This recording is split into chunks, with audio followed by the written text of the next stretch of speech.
Hey folks, I'm Dylan from Newport University. We're going through, right? We're going through the microphone? Okay. Uh, Dylan from Newport University, thank you guys for having me. I don't want to make big, crazy comments, but I've been asked to speak, so I think I might. So, the state of the Declaration of Independence, I kind of want to get a bit Nietzschean in this. I'm sure Dr. Bush will like this. But Nietzsche says God is dead. I think that the Constitution, the Declaration of Independence, and a lot of our founding principles and documents are dead.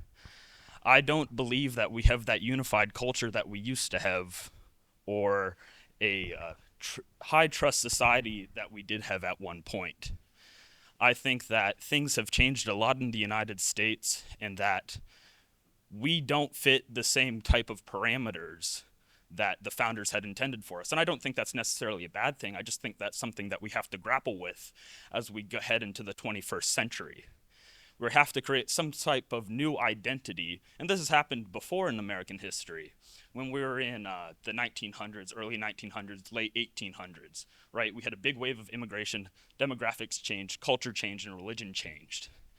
Nowadays, we're experiencing the same thing, right? And what I want to get into that is that not just in the United States, but all across the Western society, we have so much change and we need to figure out how to adapt. And when we talk about the common good and what the common good was back in the 1700s when the country was founded, that was a completely different idea to what we have today. If I was to ask each one of you guys in this room, you guys would have a different idea of what the common good was. And I'm sure if you went back, you'd have a whole bunch of different answers, but you'd have more similar. Back in the 1700s when the country was founded, most people white Anglo-Saxon Protestant. I'm obviously a white guy from Northern Europe, but I am Catholic, right? Catholics were one of those big groups that came in the 1850s and the late 1800s and the early 1900s, right? We faced discrimination, we changed, and then we later integrated and created a new version of what America is. We're kind of getting to that nowadays here. And I think a lot of the tumultuous times that we're getting into nowadays is because of that. And when you see all this crazy stuff on the news and you see all these headlines, like what is going on? The thing is that chaos is what breeds a new identity, right? And even though it's a bad thing, I hate to see bad things happen and I hate to see people get hurt. But people might have to get hurt for things to change. And that's just a reality of history. We like to say that, oh, war isn't a good thing and war doesn't happen, or war shouldn't happen. But the thing is, war happens, and war happens because, at least in my view, war is the modem in which history happens. And you have to have some type of conflict, you have to have an uncomfortability. So the state that I think we were in the early 1900s and the state that we're in nowadays here is that we had a lot of people that were like this idea of the last man, you're unproductive, you don't really have a goal to push for. And the way you break that is because you do adventurous things. You do things that are hard. And even though things suck nowadays, like a lot of people my age will go around and say, like, I'm just an economic unit existing in a country, right? I don't feel like the state actually wants me to succeed. I don't think the state represents me. You have to do hard things, and you have to do things that might be controversial, whether you're on the left or the right, in order to make yourself an actual person. You have to exist as you are and make sure that other people know who you are, right? Because that's how we're going to congregate. That's how you make that new culture. You have to do hard things, and you have to be that person that's willing to take those risks, and maybe not always I don't want to say do something bad, because bad things shouldn't happen. We say that. But then, like I said before, you don't want to be that person that is being unproductive, is unmotivated. You don't want to be that biomass of an economic unit that's irreplaceable, right? You need to make yourself who you are. And I think that's kind of what they had going on in the 1700s. They fought a revolution. Very, very, very many people died, but they died for something. And I think that the people nowadays, even though it's much different and we're in the social media age, the people that are going through the stuff that they're going through, putting themselves through economic hardship, putting their life on the line, whether it be overseas in wars or here at home, protesting or rioting or whatever you would like to call it, they're trying to make something of themselves because they're tired of the current stance that we're in. And that's where I'll leave it.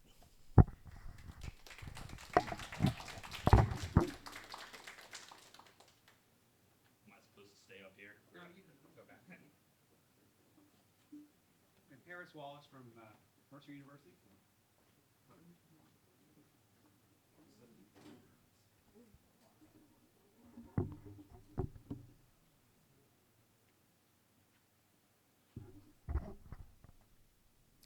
All right, thank you for that. And I want to thank Dr. Jordan and Dr. Knippenberg for having me here to speak today. I want to start with a quote from Thomas Jefferson. This was in a letter to Charles Yancey from 1816. He said, "If a nation expects to be ignorant and free, it expects what never was and never will be." And I enjoy the rhyme there just as much as I enjoy what he's actually getting at, which is that we need civic education in order to be a free, liberal country in the sense that the founders were thinking about it. And so this is getting at the kind of prompt, the question of, has the lack of civic education in K-12 made us incapable of governing ourselves through the principles of the Declaration? Now, I think the idea that the founders believed that education was necessary is made abundantly clear not only by their statements in private letters, but also it's in the implicit argument of the Declaration of itself. In just the third paragraph of the document, the founders write, "Prudence indeed will dictate that governments long established should not be changed for light and transient causes." Prudence is in that sentence being used to distinguish between the ability to look at a situation from a logical perspective and understand what's right and what's wrong. And so it's presented there, this ability to distinguish between logical and illogical, as a necessary requirement of a people that want to govern themselves. So just as the United States could not have gained their independence without the prudence to understand that the relationship was not logical anymore between themselves and Great Britain, we cannot maintain our independence as individuals in the United States without the prudence to understand when our government oversteps its bounds or when we are not interacting well with one another. The Declaration actually shows us an act of prudence, a direct example of that, in presenting what they believe are the grievances against the United States. They point out, and specifically taxation and impressment, as key things that they are reasons why they're breaking away from Great Britain. And what's important about those is that those are not examples of actions by a government that would have been considered immoral under a king monarchy. A king can rule over vast millions of people, demand whatever tribute he wants, and so long as the people go along with it and the king can say, I have the divine right of kings, it passes as moral in that society. Those kind of things do not pass as moral within a democratic process, crucially because those kind of actions would not have the consent of the governed, and that's exactly what they're getting at in the Declaration of Independence. So a democratic government is moral under its own system when it's gaining the consent of the people. And I think the Declaration is clearly setting forth the example of American government as one that requires engagement. Borrowing from what Dr. Cohen spoke about yesterday, they're clearly saying that the American government needs engagement in order to work, and it needs engagement from the citizens. So the founders are clearly on board with the idea that this engagement does not come about naturally. And we know that because they're talking about you have to be educated in prudence. You're going to lose your free country if you aren't educated. And it has to be cultivated. So how are we going to learn prudence? How are we going to learn these skills that are important to a free-thinking society that is able to run a democratic government?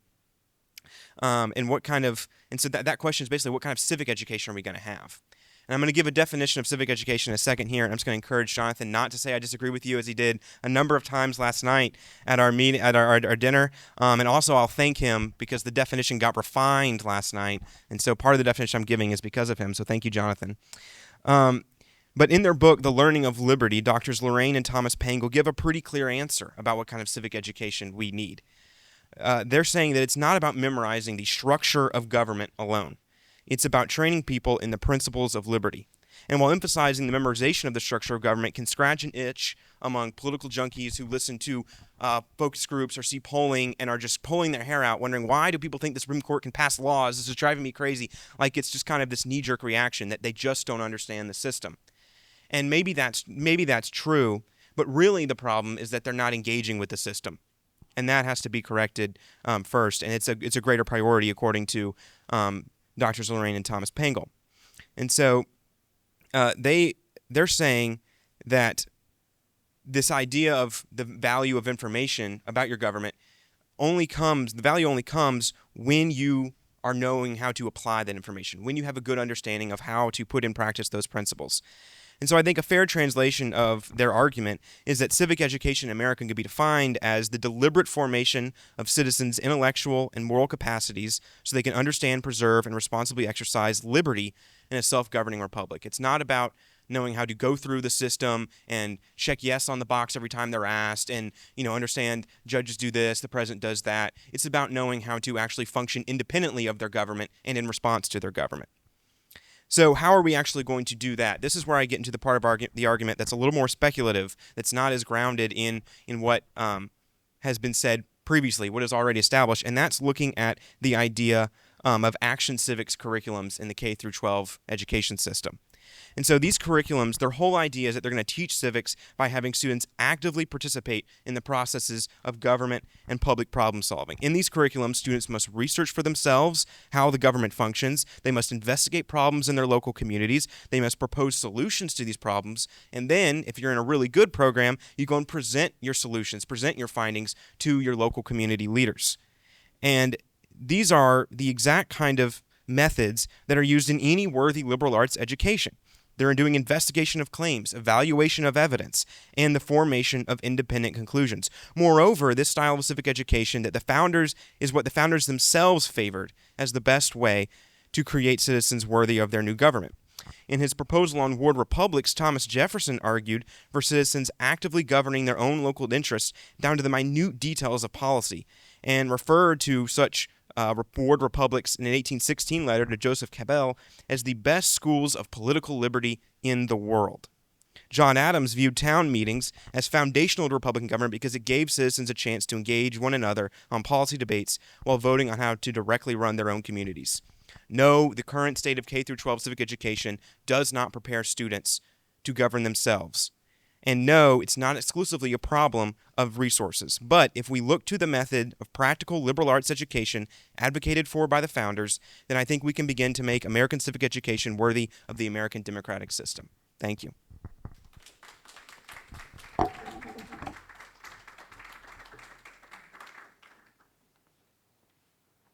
have departed from alphabetical order, and I'm going to continue to depart from alphabetical order by allowing one student from each institution to speak. And after this one, we'll take a little break for questions, and then we'll have the remaining three speeches, remaining three talks. I'd like to welcome to the podium Gabriel Lorenzo Dacosta, who's a student at Oglethorpe University.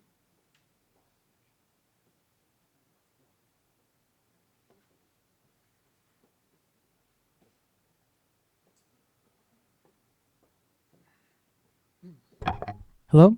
All right, the mic works. Hello, I am Gabriel Lorenzo Dacosta of Oglethorpe University, and I'd like to thank you all and thank my professor for giving a very... I'm Gabriel Lorenzo Dacosta of Oglethorpe University, and I'd like to thank you all for coming and thank my professor, Mr. Knippenberg, for teaching me a lot about U.S. politics. It's been a very insightful class.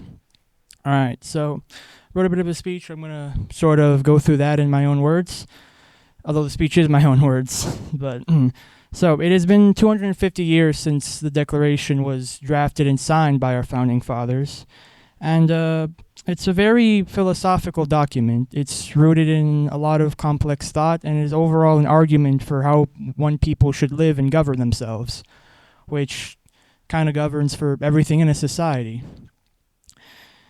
You see, and the crazy thing about it is that America has affected everything. This document has not only affected the 13 colonies or Great Britain, but has sent shockwaves throughout really all of human history. It affected the world back then greatly and still greatly affects really everything. And it's a really, it's a living argument. It can constantly be reinterpreted, and we always ponder and debate about it. And today the whole question is, what is in those founding principles that are dead and what is alive? And, well, I argue that ultimately the original principles are pretty much completely dead. The founders themselves were, they were men who lived in a very different time period. What they intended is not at all what we have today whatsoever. You see, and for this, I'm going to cite what I think is the most important American document, is the Declaration of Independence, which has well, it laid the groundwork for not just the Constitution, but every law, institution, and civic ideal that has shaped America and its people. The most influential line in this document, and I think what is the most quoted, is that we hold these truths to be self-evident, that all men are created equal, that they are endowed by their Creator with certain unalienable rights, that among these are life, liberty, and the pursuit of happiness. These very words still hold immense sway and power over us today, but back then they meant something completely and utterly different. And again, we hold them to meanings that are not at all what the original fathers intended.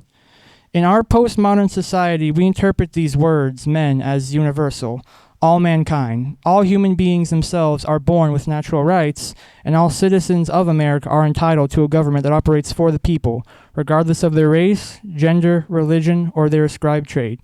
But back in 1776, as I'm sure you know, these words were far more exclusive. The moral world of the 18th century was very, very different from our own. Many of the men who wrote these lines were slave owners, and they did not at all intend to extend the full promise of American liberty to people of, color, to women, or even non-Christians.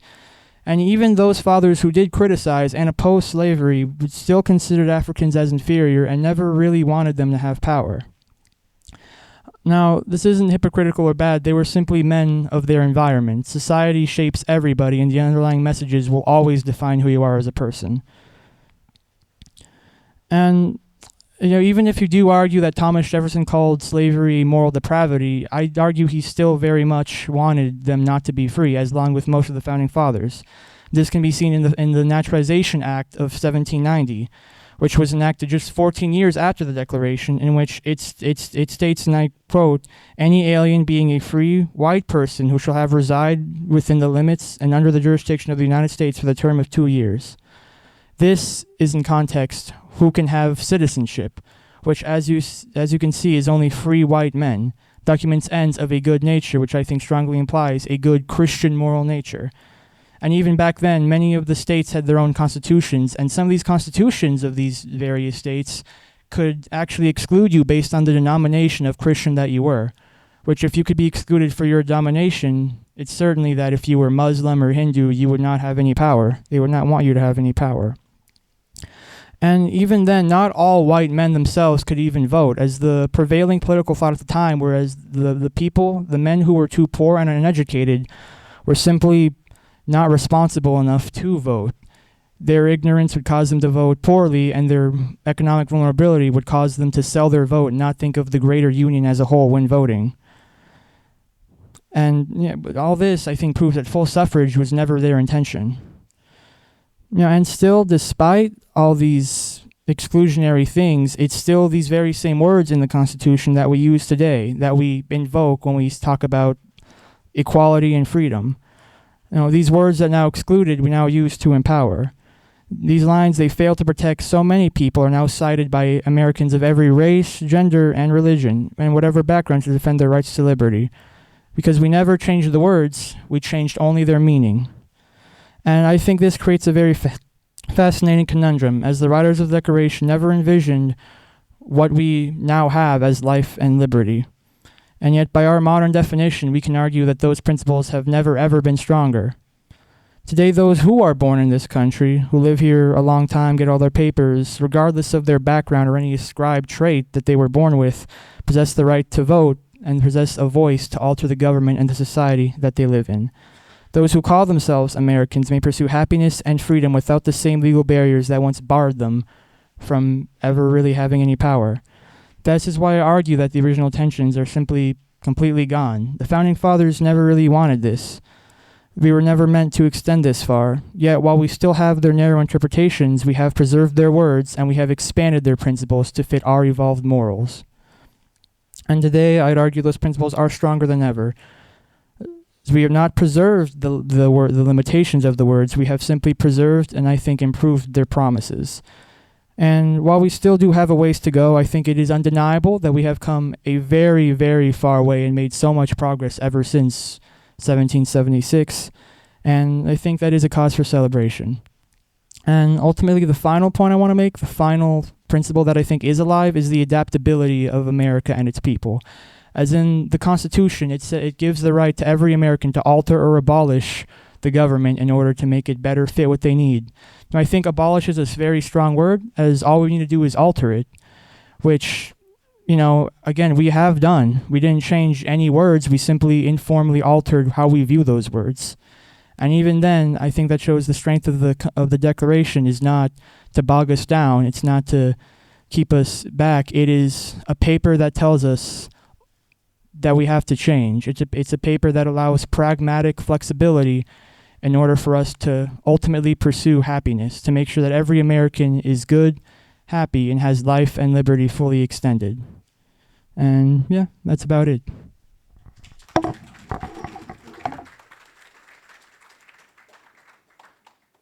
As promised, I'm going to take a break now for questions of the speakers. Anyone have a question for any of our first three speakers?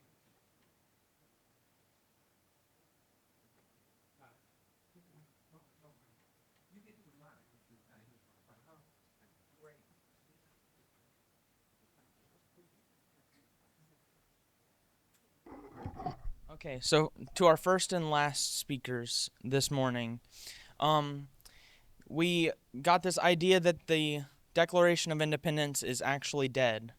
What is the value of puppeting or presenting a dead document to a nation?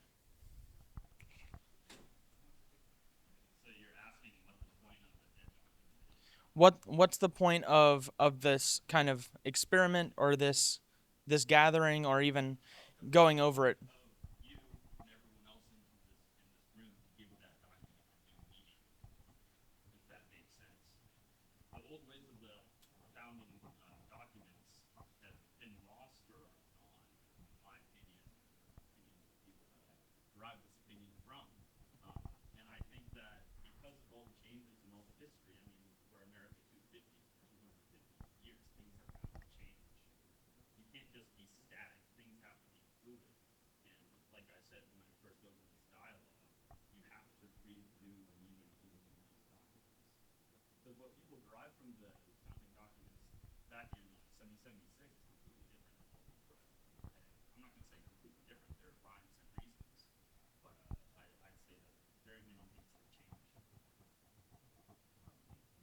Well, ultimately, the word dead document, although it means technically dead, is still a very strong document.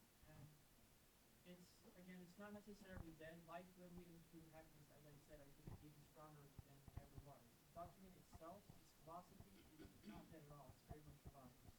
It's simply the original intentions that are dead and have now evolved into something a lot more interesting, which I think is an evolution, per se, an improvement of what it was. And even if it is dead, something is still good, it can still inspire. Just because something is dead doesn't mean it can't still inspire and live on with its effects in the world. So I'm going to take the moderator's privilege. I'll give you in a second.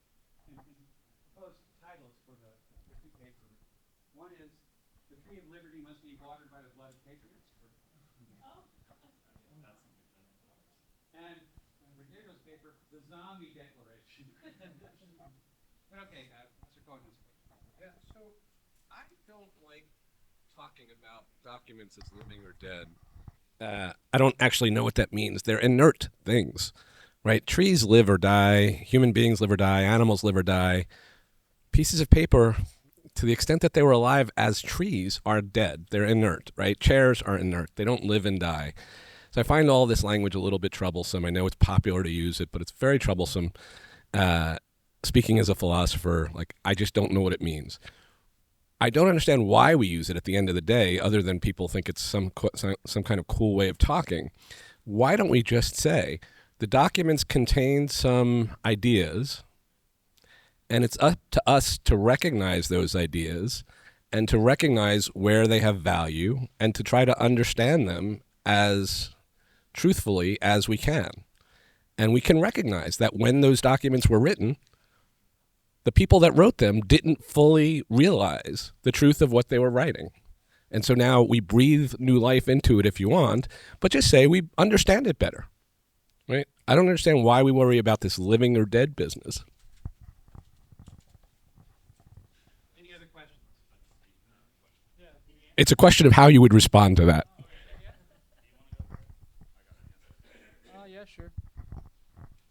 Well, it's as you said, people just like saying it, you know?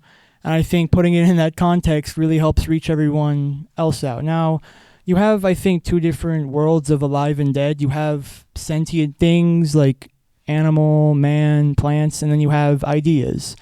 And while ideas technically are never alive, I do think they are born. Ideas can be born. Freedom was born in, people say, Athens. Democracy was born in Athens, sorry.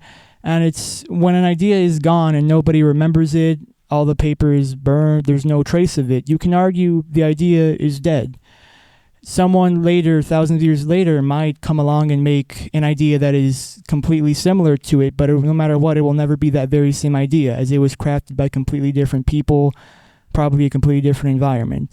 So while a paper itself is never alive, the ideas and the way it inspires people, it can die. If 10,000 years from now, for some reason, humanity gets wiped out or something, and not everyone, well, not completely wiped out, but something happens, and America as a foundation is gone, no one remembers the Declaration, the independence, the founding fathers, you could argue that American ideals would have died. The Declaration would have died, and people are now doing whatever it is works for them.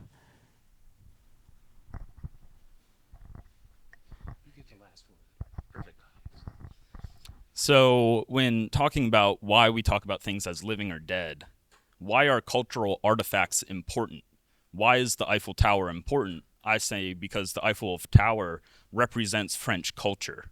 Why is the Declaration of Independence or the Constitution, the Federalist Papers, why are these important? I think these are the, we call them foundational documents, the foundation of American culture. People talk about like the American Revolution as big R or little r, big R meaning like foundational change, little r like small change, not much really happens, right? These foundational documents in the time period in which it happened, big R changed because so many things within the country changed, even though we see that, as the other speakers noted, it was still for mainly white Anglo-Saxon Protestant men. We still have this, and it's the representation of the culture then. The culture changes, and culture lives or dies. Truth be told, I love these people, and I love studying them, and they're my brothers in Christ as a Christian. But the Assyrians, the Armenians, the Malkites, and the Maronites, all in the Middle East, they're facing cultural extinction currently. And do we want them dead? Do we want them gone? Do we want to preserve their artifacts in favor of something new, or should they adjust and should they change?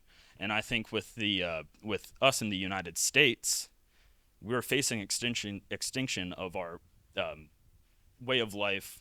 And instead of just giving up on that, because I think in many ways we can't change unless you want to do something incredibly drastic, which I really don't think anyone wants to do. I think we have to find a way to breathe new life into our foundational documents and civic education in a way that represents what America is and what America is becoming. I'm going to give Mr. Wallace a chance to talk about these questions from the point of view of civic education. I've got a question, since none of the questions were explicitly dedicated to Mr. Wallace, but I've got a question for Mr. Wallace. I like what you say about the preparation that we might give young people to give them the kind of habits that might duplicate in some ways what Jefferson's ward government or the New England township would be like. But then I worry that we would be creating a false hope. That is, they would spend their time K through 12 learning how to be responsible citizens. And I wonder about whether our political culture actually has forums like the Jefferson's wards or the New England township where they could actually exercise those habits. And how do we reinvigorate that? Yeah, I don't want to say that it's a natural process, but I think it's a process we've seen take place in America before. I think we've seen a lot of movements, the movement for women's voting rights, the movement for civil rights, looking back at our founding documents and saying we were promised something in this document that we're not currently getting. And I think in the same way, if we implemented this idea, you'd have successive generations of American young people looking back at their civic education saying we were promised something that we're not giving. and that we're not getting. And at that moment, I think that they would start to do those things to bring it into being. And so, maybe that means that you have for the first time a graduating class that thinks that it's more important to subscribe to their local newspaper than the New York Times. Or maybe you have a graduating class that decides that when they see something on social media that really angers them about the way their government is functioning, that they're going to, instead of just posting about it, they're going to show up to the school board meeting or the town council meeting or the mayor's town hall. And so I think they'll start to take those actions because it's what they've been trained to do, and they don't know another way other than to go out and engage. At least that would be the hope. And if that doesn't work, altering our curriculum in the classroom is far from the most extreme thing we could do to kind of reinvigorate that culture, and we can move to next steps from there, I think. And we're going to go on to the next set of speakers, and I think I'm going to proceed in the same institutional order.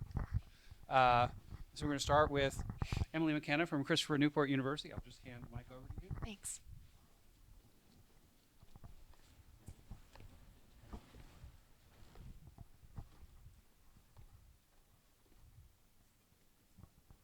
Hi everyone, my name is Emily McKenna and I am a senior at Newport University. First, I want to thank you all for letting me speak today, and special thank you to Dr. Bush because she is my mentor and she's awesome.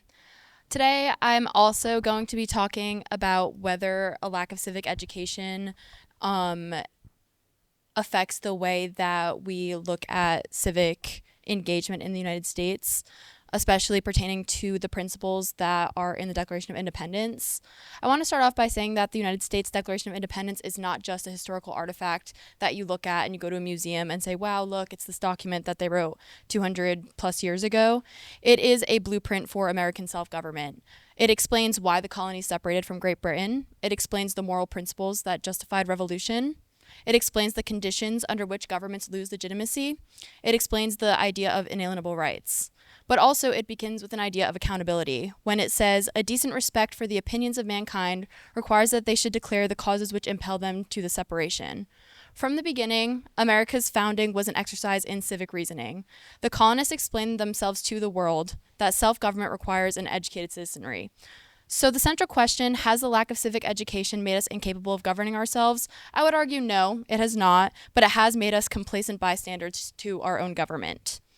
The Declaration of Independence does not glorify rebellion, as some may argue. It explicitly warns about revolution.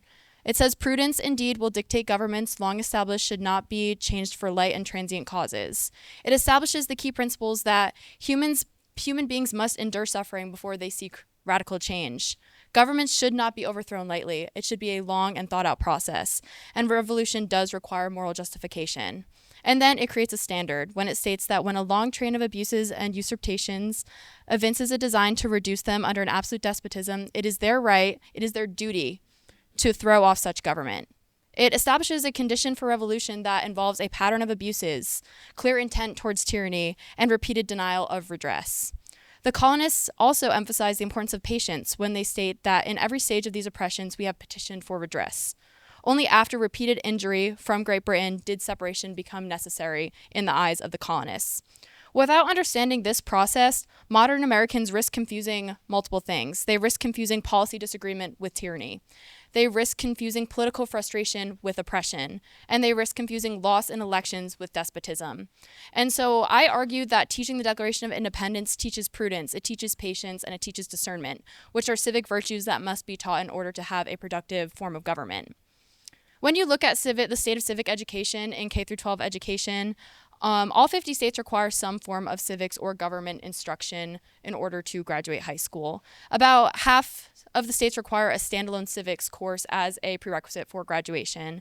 Fewer states require students to pass a civics exam aligned with the naturalization test in order to graduate, and the rigor and depth vary significantly by state. So for example, I was born in Providence, Rhode Island. I got my K-12 education in southeastern Massachusetts. I was raised 45 minutes from where the Boston Tea Party happened and the Boston Massacre happened. I was raised 45 minutes from the Newport mansions, and I was raised about 45 minutes from the Plymouth Plantation. So I was raised K-12 to be immersed in the founding of our country. My American government education in high school was primary source based. I read a lot of documents. We didn't have a textbook, and I regularly visited museums that offered information about the founding of our nation. Now, this education, I am very privileged to have it. Massachusetts is a great state for public education, and we are lucky to be close to so many things that offer primary information about the founding of our nation. But the education that I received is not the education that someone who lived in the suburbs of Boston would have received. It's not the same as someone who lives in Georgia would have received. It's not the same as someone who lives in California. So while I was taught to be well-versed in the founding documents of our country, I guarantee you that every single person in this room has a different experience when it comes to their civic education. The civic education also takes place in different stages. In elementary school, you learn about citizenship, you learn what voting is, you learn that you have a government. I know in preschool we did mock presidential elections all the time, and I didn't know who I was voting for, but I just looked at their pictures and picked which one I thought was prettier. In middle school, you learn about introductory government, you learn about the structures, you learn about the American Revolution usually. And then in high school, usually you take a U.S. history class, and sometimes you take a civics class. My civics class was a 4-week process where they just taught us what the Bill of Rights was, and that was about the end of it. But again, every single person in this room has had a different experience with that education. Also, there is the issue of curriculum, which was already brought up. State legislatures set graduation requirements. State boards of education establish the standards that you need to know to graduate, and local school districts select materials and implementation instructions. There is no national civic curriculum, which means that exposure to the Declaration and our founding principles can vary dramatically depending on the location that you are born.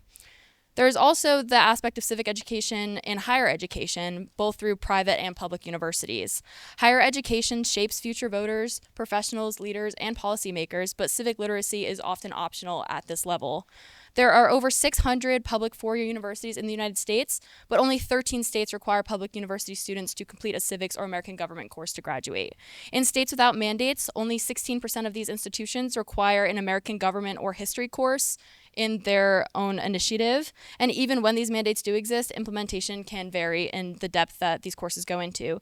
This means that many students at public universities can graduate without coursework that includes the Constitution, American political thought, the ideas of federalism, and the Declaration of Independence. And then when you get into private universities, they are not bound by the state civic mandates. So their core curriculum is determined by faculty, institutional mission, and administrative leadership. The result is that only a handful center their curriculum around constitutional principles and foundational documents. And many private universities allow students to graduate without taking any courses in American government. There is no comprehensive national mandate or uniform requirement. And across both public and private sectors, civic education is an elective rather than a foundational requirement. Does this make us incapable of government? There is a key distinction between a lack of civic education making you incapable of governing yourselves, because we do involve ourselves in government. We vote, we serve on juries, we organize and advocate for causes that we find important, and we run for office. But without structured civic formation, we risk becoming spectators rather than participants in our own government. When civic knowledge is optional, engagement becomes reactive. We see that right now. People are more civically engaged than they have been in a long time, but it's reactive. It's not proactive. Historical perspectives weakens. Many people can't name more than 5 founding fathers.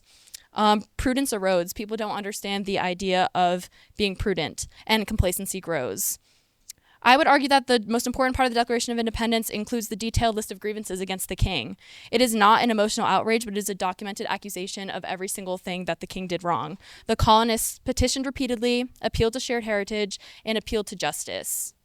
They warned of consequences, and they wrote that a prince, marked by every act by which may define a tyrant, is unfit to be the ruler of a free people.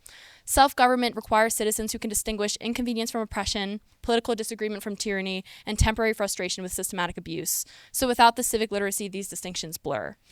The Declaration concludes that these united colonies are, and of the right ought to be, of free and independent states, and they pledge that we mutually pledge to each other our lives, our fortunes, and our sacred honor. Self-government is participatory, it is costly, it is mutual, and it is grounded in a shared responsibility.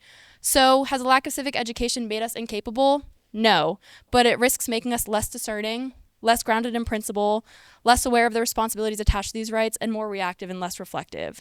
The Declaration is not simply about independence from Britain. It is about the conditions under which free people may govern themselves. The founders gave us a roadmap grounded in prudence, patience, moral reasoning, and courage. And the real question is not whether we are capable of self-government, but whether we are educated and engaged enough to practice it well. Thank you.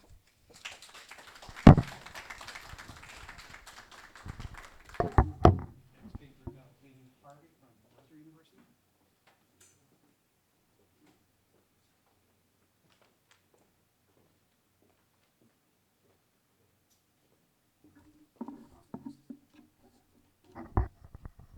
My name is Alexina Harvey. I am a sophomore at Mercer University, and my major is philosophy, politics, and economics. I want to thank you all. The title of my talk is The Optimism of the Founders and the Crisis of Modern-Day Faith in American Government. I aim to address the negativity and pessimism we see surrounding American government and politics in society today.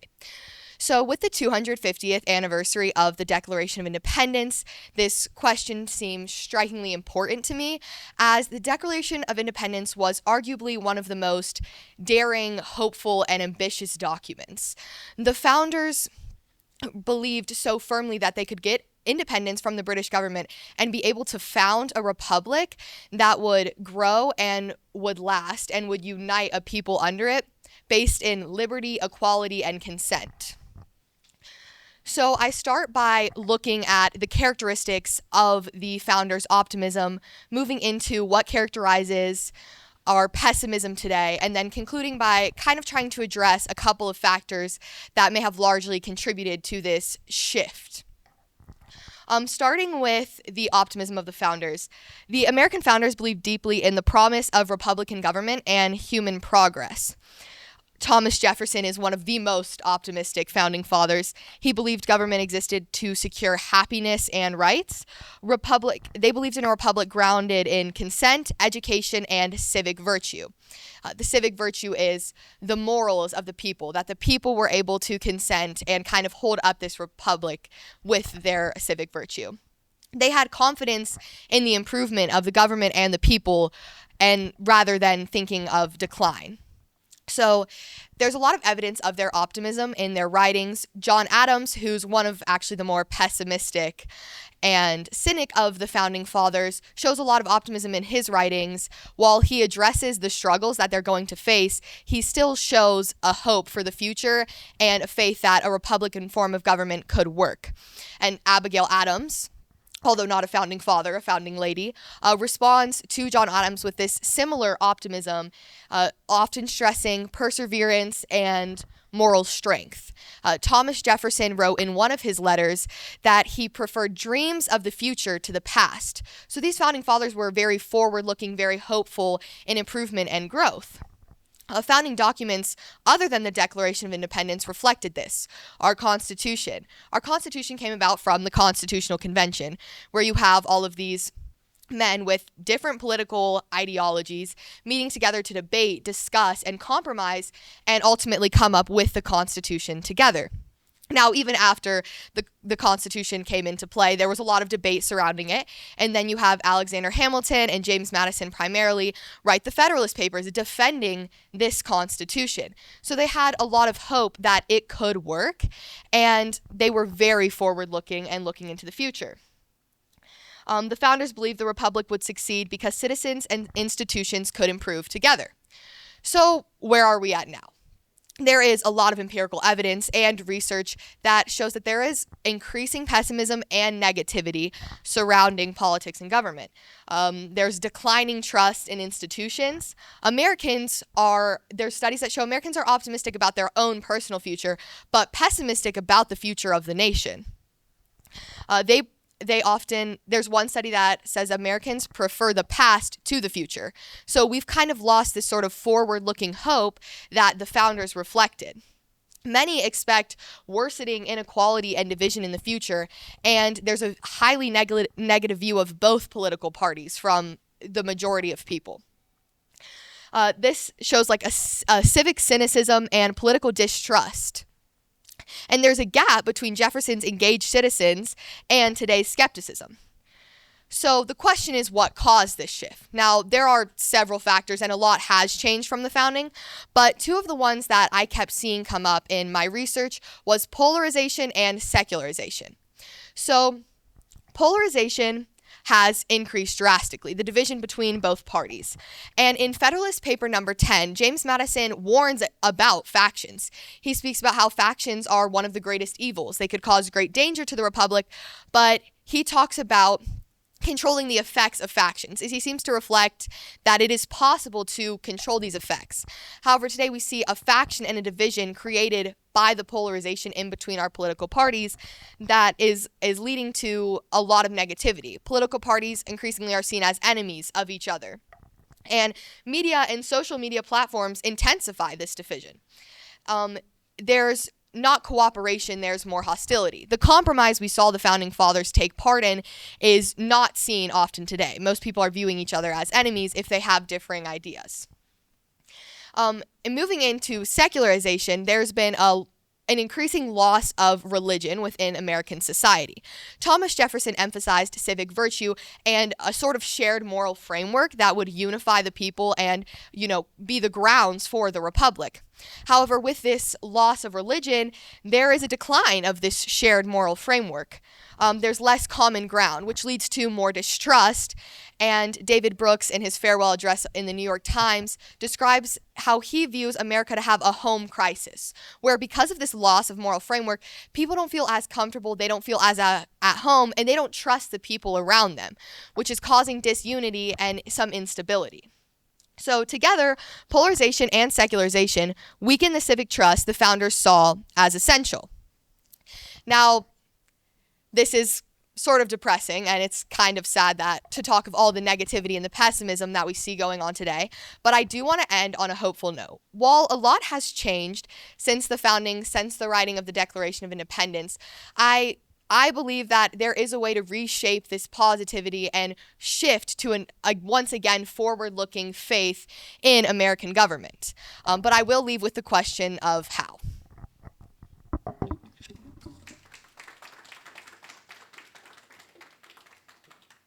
The final word this morning belongs to C.J. Stallworth McFarland of Oglethorpe University.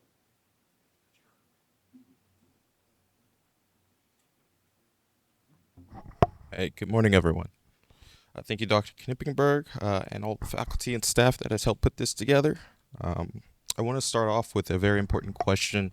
What do you think contributes mainly to the threat of our founding ideas? And I think to answer that question, we can look at Francis Fukuyama's now famous question, has history ended?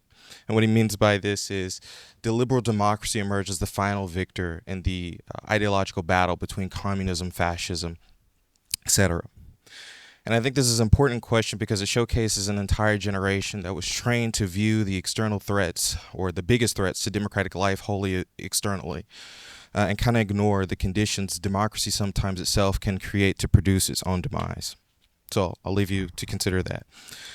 Danielle Allen in our declaration argues that the declaration is not sustained on a foundation of the principles we all understand, that is consent, that is equality, but it's sustained on something else, something she calls democratic authorship.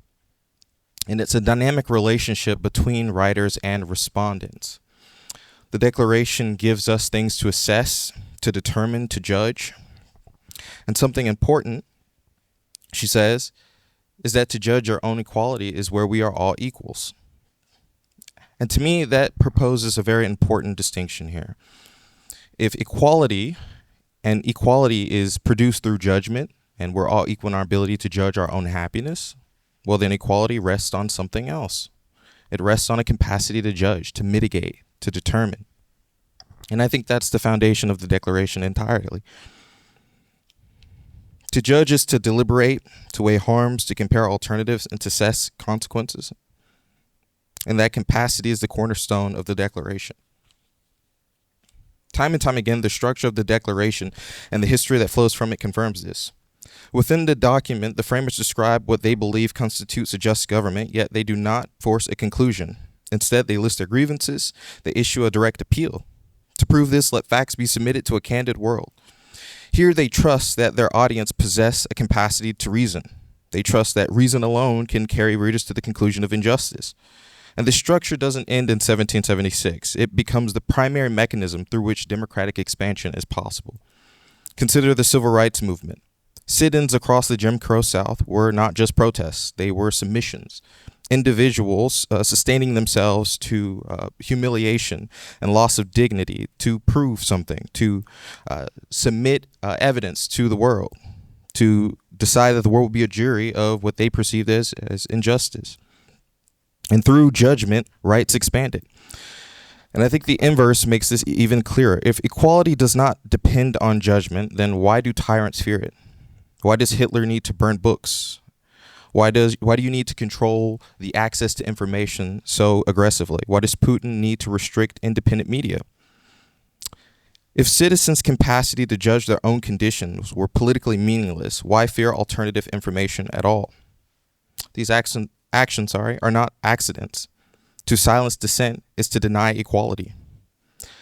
The tyrant does not merely suppress speech, he suffocates the conditions for deliberation because he understands something fundamental. A judging world is the most formidable force in democratic life, and that is dangerous to him. If the foundations of the Declaration, equality, consent, democratic expansion, all rely on a world capable of judgment, then we must ask, are we still a reasoning world? Now, I will not lie to you. I was tempted to conclude that no, we are not a reasoning world, mainly because somewhere in this world, maybe even in this room, there is an Atlanta Falcons fan, and that person is not reasonable to me. But I digress. Oop, the wrong page. So here. Well, we first need to understand, what did the framers mean by world? Well, it was not this one. Their world was narrow, a European property-owning class. Their audience was limited, and their deliberation moved at the speed of letters and pamphlets. They had big questions, but they were not simultaneously deliberating nuclear Armageddon, global pandemics, or artificial intelligence. But me, when I say the world, I quite literally mean the world. And also billions and billions of people, instant communication. It is tariffs one day, Venezuela tomorrow, next week abortion, mass shootings, artificial intelligence, and what feels important today is old news by tomorrow. So the issue is not whether we can reason at all. The issue is whether we can reason at the scale and speed and density that modern democratic life requires. Paper's fighting me this morning. And I think this lands to education like everyone else. But the question is, have we cultivated a kind of audience through education that can sustain the required democratic life? An audience capable of judging and deliberating and reasoning at the scale of the world now, does it exist? Now, again, I will not claim that K through 12 education fails to teach reasoning. It does. But it prioritizes a particular kind of reasoning. It teaches multitasking, professional communication, resume building, interview preparation, meeting deadlines. In other words, it prioritizing the reasoning necessary to produce labor. Now, there's nothing wrong with preparing students for work, but reasoning required to succeed in a job interview is not the same type of reasoning to discuss nuclear policy or economics or to weigh competitive ideas of justice. And I think recent data reflects this imbalance. A large majority of high school students participate in structured career reading programs, resume workshops, interview preparation, career pathways, counseling, while only a fraction demonstrate high-level proficiency in reading and writing. The very tools required to sustain democratic evaluation and judgment are kind of put to the side. If fewer than a third of students are proficient in evidence and evidence evaluation, reading, and writing, are not cultivating a population broadly equipped for competitive civic reasoning, then we don't have the audience necessary to sustain the ideas of the Declaration. So to me, we are left with two choices. Either political life is contracted towards a small educated elite, those with time and tools to deliberate while everyone else focuses on labor, or we reorganize education so that the foremost responsibility is civic reasoning, and we cultivate an audience capable of sustaining democratic life. If the Declaration requires respondents in order for its ideas to live, if it requires participants to keep its principles animated through relationship and circulation, then 250 years later, the words may remain, but without the ears capable of hearing them, without minds trained to deliberate, without citizens judged to equipped, what may remain, it may not be a living document at all. It may be hollow bones, the remains of once animated ideas, slaughtered not by foreign enemies, but by a horseman of its own creation. Thank you. Okay,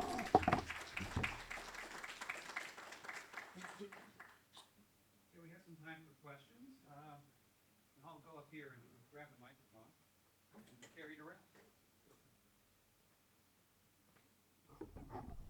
Who wants to ask the first question?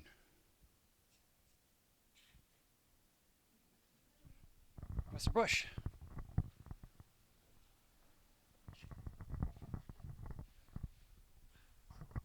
Miss McKenna.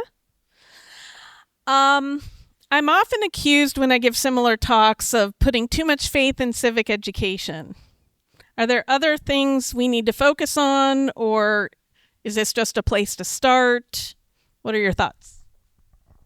I'm going to agree with our last speaker that knowing how to read and write is pretty huge. I think I have 4 younger siblings, and they don't really know how to read, but they certainly know how to go on TikTok, and they know how to play video games, and they know how to work a phone better than I do, but they can't read a piece of news and discern whether it's true or fake, and they can't tell me who our selectmen are in our town, and they don't know who the vice president is.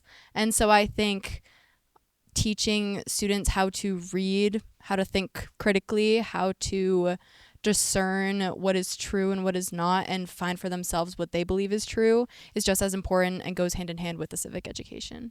Can I ask a follow-up? And this will be to our second speaker. How do we do this in the quickly developing AI age? And I know that I bend over backwards trying to keep screens away from my kids.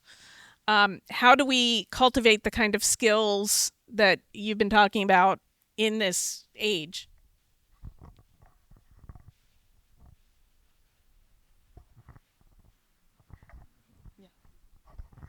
I think it's going to come down to ultimately priorities.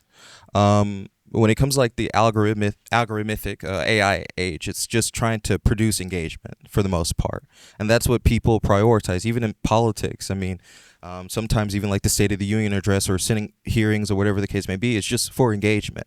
And so I think people need to learn to filter that kind of stuff out of their daily life. The clickbait, as most of us younger people would call it, but just get that out of our life and really look at the things that determine like how we live, not just things that just will foster engagement for engagement's sake.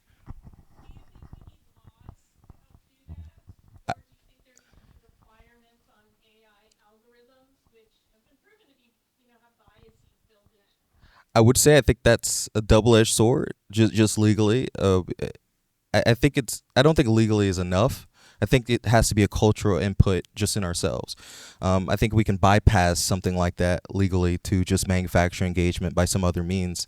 So I think there has to be a cultural shift more than ever. I think some laws can absolutely help it, but I think for the most part it's going to have to come innate through us. So I'm going to ask all the speakers, the last 3 and also the first 3. There are a number of professors in the room, all of whom I believe are parents.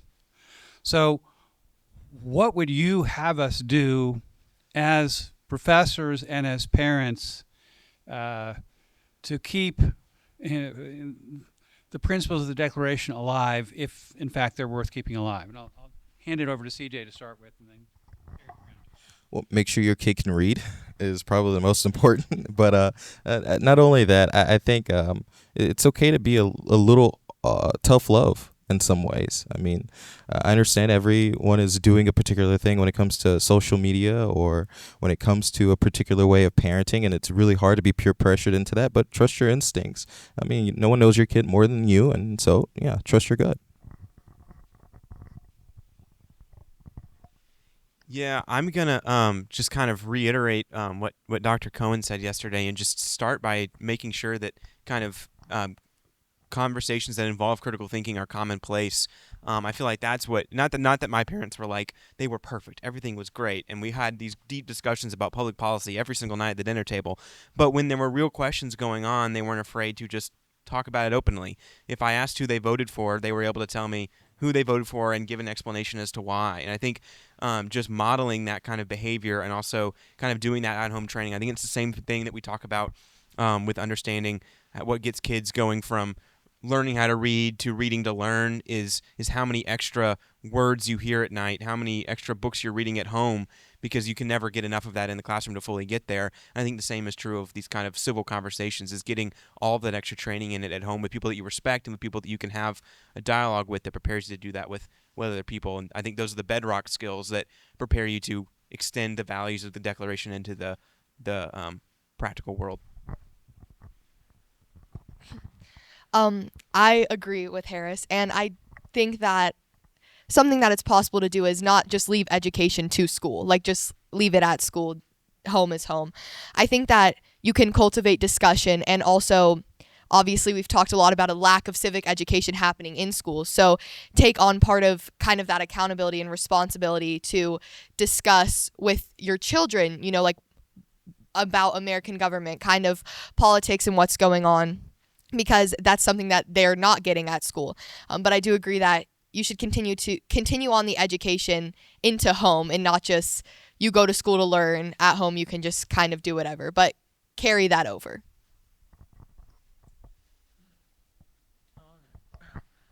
So, for my degree, I'm currently taking a theater class, and in this class, I read a really good book talking about the necessity of theater. And in this book, there was a good example of a professor trying to teach a class, and he just wasn't inspired at all. Most students didn't pay attention, and there were a few. And the professor realized time was running out, so he started speeding up. And the students who were listening couldn't keep up, and eventually they too stopped paying attention. And I feel like we need to remember the art of theater is the art of making yourself being worthy of being watched and being listened to. As a professor and a parent, it is your responsibility to be a storyteller. Storytellers have always been incredibly important throughout all of human history. Even back in the caveman era, they told stories, they told traditions, they told about medicine, they told how to hunt, how to survive. So when you're a professor or a parent, you have to make sure that like the principles and politics are incredibly important, and they are worthy of being learned and taught. It is your job to make sure that the people who you tell, your children, your students, you have to put that onto them. You have to make sure that they know it's important to be learned. You have to make sure that they know that this is incredibly important. And so you have to make yourself being worthy of being listened to. You have to convey the importance of this, as it is incredibly important.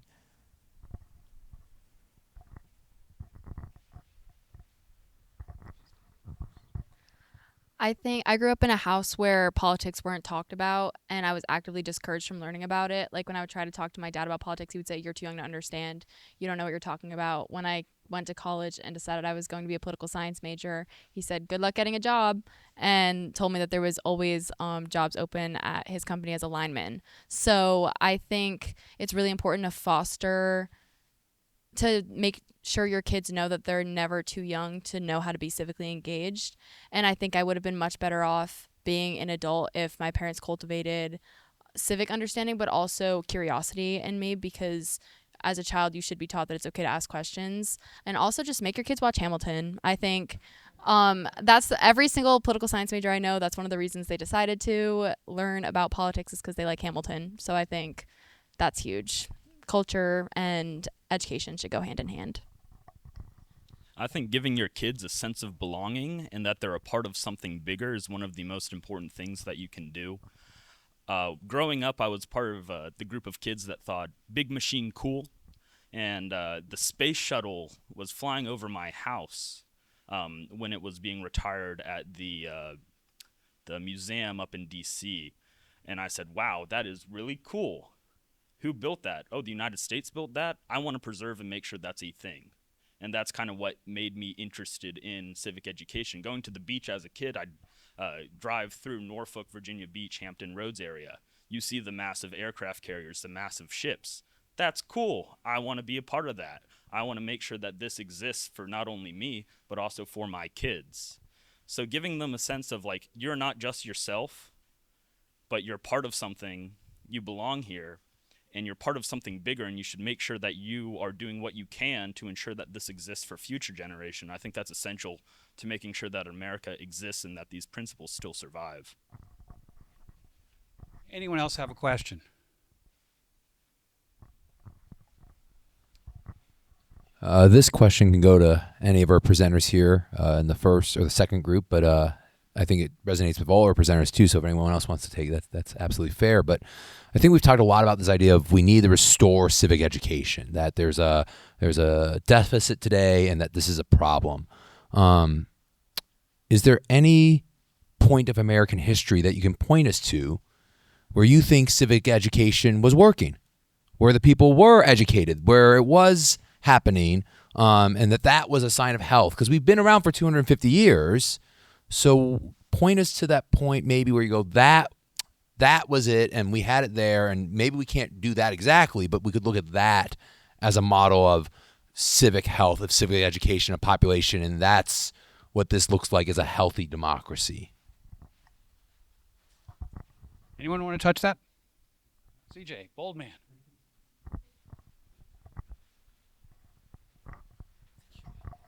I would agree with you that there's no like direct moment in American history where everyone was proficiently educated, but I will say there's been a binary option for us. Again, that's either it's a minority class of people who are entirely educated and it's their responsibility to advance political life while everyone else is just farmers or whatever, or we can try to evolve to a situation where the primary populace is wholly educated, and educated is set up, or education is set up as just a means to engage civically. So gone are the days where you go to school so that you can get a job. You go to school so that you can be a participant in civic life, and secondary would be the job. But I don't think there's any moment in U.S. history where everyone was educated. It's either that binary, often the latter.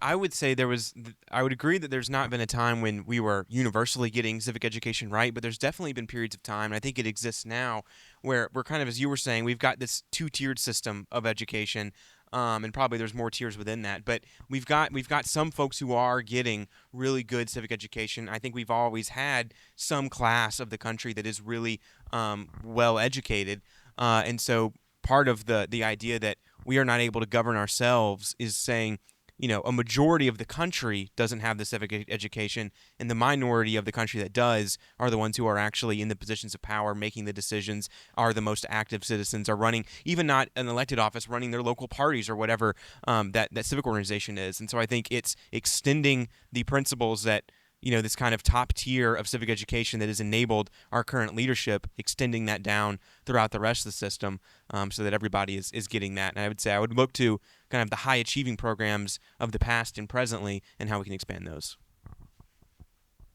Anyone else?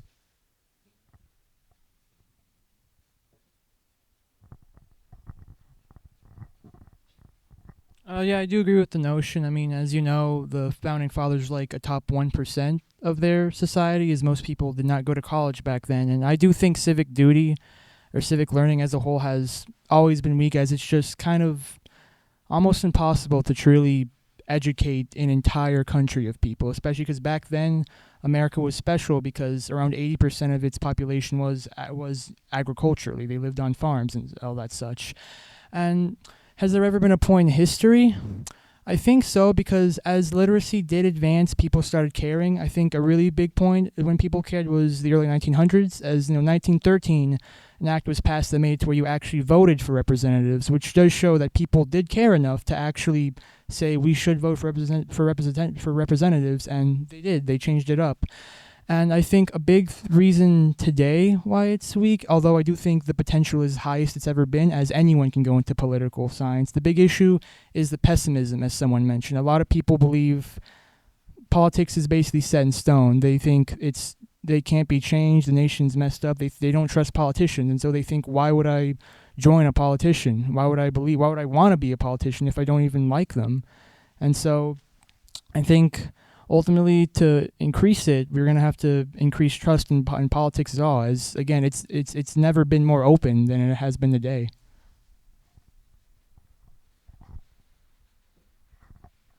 I think my most impactful civic education was not in my junior year civics class where they taught me what the Bill of Rights was. My most impactful civics education was in my AP US history class, which the way my school did it was split up into 2 full years, and the first year was up until the Civil War, and the second year was Civil War to modern day, and then COVID messed it all up, but we got up until about Reagan.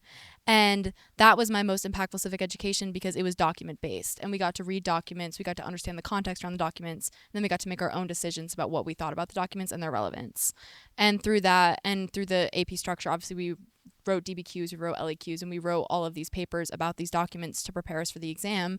And I think almost every single person in my AP US history class got a 5 on that exam because we only did document-based learning. And so I think if more schools adopted the term civic education, it does not need to be confined to a class called civics. I think civic education should be incorporated in every aspect of education, through history, through social studies, through geography, through even math and science. You can find a way to incorporate civic education in anything, as long as you're not constraining the word civics to mean a specific class called civics. So I think impactful civic education just means looking at core curriculum of K through 12 schooling and seeing where we can incorporate founding documents and let students make their own decisions about them. I'd like to make a very, very modest proposal, because it's really easy to tear down. It's really hard to say what to put in place, because, I'd look to Ben Franklin's proposals for education, which basically says everything, study everything, no Latin and Greek, and that's impossible. So my modest proposal is teach, don't preach. I think we have all these curricular debates today, but we're not really debating what the issue is. We're not, the question isn't whether you can teach CRT or whether you can teach primary docs. It's have teachers who know that their job is to teach, not to indoctrinate. And I think that's changed so much in K-12 over the last 20 years, and even before, but especially the last 20 years. That the whole conversation about civic education and its conduct needs to start with that, the fundamental. So, anyone want the last word? Well, then I'll have the last word, and thank you all for being here and participating in the conversation. Those who are official participants in the conference, stick around. The rest of you who are not, thank you. Hope this whetted your appetite for further conversations this afternoon. We'll be back here, I believe, 1:30? 1:30? We'll be back here for this at 1:30, faculty panel, and then a keynote address. And then finally at 5:30, a reception down in the atrium of the library. So thank you so much. Yes.